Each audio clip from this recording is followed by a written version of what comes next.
ಬೇಕಾದಷ್ಟು ಸಂದರ್ಭಗಳಲ್ಲಿ ನೀವು ಪ್ರಯಾಣ ಮಾಡುವಾಗ ಅನುಭವಿಸಿರ್ತೀರ. ಒಂದು ಕ್ಷಣದಲ್ಲಿ ಪಾರಾಗಿ ಬಂದಂತಹ ಅನುಭವಗಳು ಬೇಕಾದಷ್ಟು ನಿಮಗಿರುತ್ತವೆ.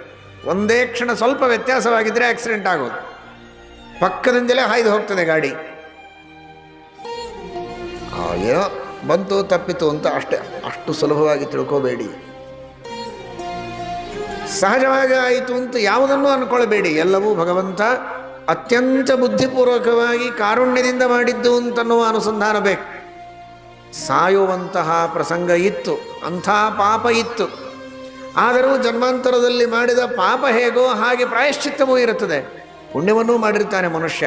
ಪಾಪ ಮಾಡಿದ್ದಿ ಅಂತನ್ನುವುದನ್ನು ತಿಳಿಸುವುದಕ್ಕೆ ದೇವರು ಮೃತ್ಯುವನ್ನು ಹತ್ತಿರ ತಂದಿರ್ತಾನೆ. ಜೊತೆಗೆ ಪ್ರಾಯಶ್ಚಿತ್ತವನ್ನೂ ಮಾಡಿಕೊಂಡು ಭಗವಂತನ ಸ್ಮರಣೆ ಮಾಡಿ, ದೊಡ್ಡವರ ಸೇವೆಯನ್ನು ಮಾಡಿ, ಅನೇಕ ಪುಣ್ಯ ಕಾರ್ಯಗಳನ್ನು ಮಾಡಿ ಪ್ರಾಯಶ್ಚಿತ್ತ ಮಾಡಿಕೊಂಡಿದ್ದೀಯಾ ಅಂತ ಸ್ವಲ್ಪದರೊಳಗೆ ಅದನ್ನು